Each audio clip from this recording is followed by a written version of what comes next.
Buongiorno, principessa! Last night, I dreamt about you all night. We were going to the movies. You were wearing that pink dress that I really like. You're all I think about, princess.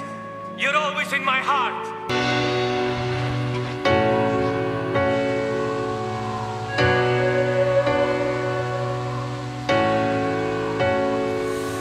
And I'm only human. I said